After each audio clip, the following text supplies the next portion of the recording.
Bakit kayo nandito? Bakit sa itong pet shop? Hindi naman sa ito, di ba?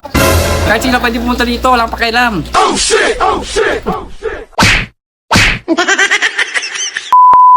Kaya naman isang araw, may nagbigay pala sa akin followers na isda. Doon pala iniwan kay Boy Ubo kaya pupunta kami ni Aling Regina. So paano guys? Tara! Ngayong araw ay madadagdagan na naman ang alaga ko. Kahit tirik na ang araw, pumunta kami kila Boy Ubo.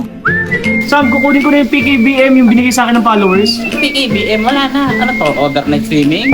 Habang parang umaga yun, dinala. Tapos hindi mo kinuha. Kukunin mo pa kayo na. Lakad kunin mo doon. Eh, lagi lang akong busy. Alam mo, kung busy ka, inuuna mo pa yun. Mas mahal na kayo kaysa dun sa ginagawa mo. Grabe Tama ka. kayo ni Aling Regina.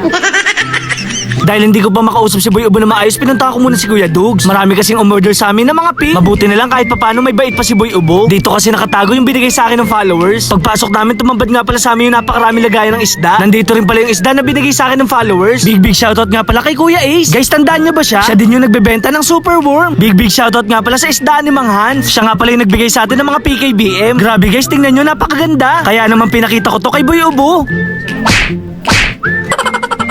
Napakarami na nga palang iba't ibang uri dito ng gapi. Hindi ko lang alam kung pwede na ibenta to. Ito nga pala yung live foods na pinapakain sa mga isda para mas mabilis lumaki at maging malusog. Kaya naman magpapaalam na kami ni Aling Regina. Bago nga pala kami umuwi, dadaan muna kami dito sa Purok 7. Dito lang pala yung kay Tisoy Fish Farm. Kailangan ko kasi bumili ng water plants. Ang kaso lang guys, parang naubos na. Napakaraming order nga pala ng beta ang dumating dito. Ang wish ko lang sana maging ganito kaganda ang aking mga alaga. Karamihan dito import pa galing Thailand. Bakit? Bakit kayo nandito? Bakit sa itong pet shop? Hindi naman sa ito, di ba? Kahit sino pwede pumunta dito, walang pakialam.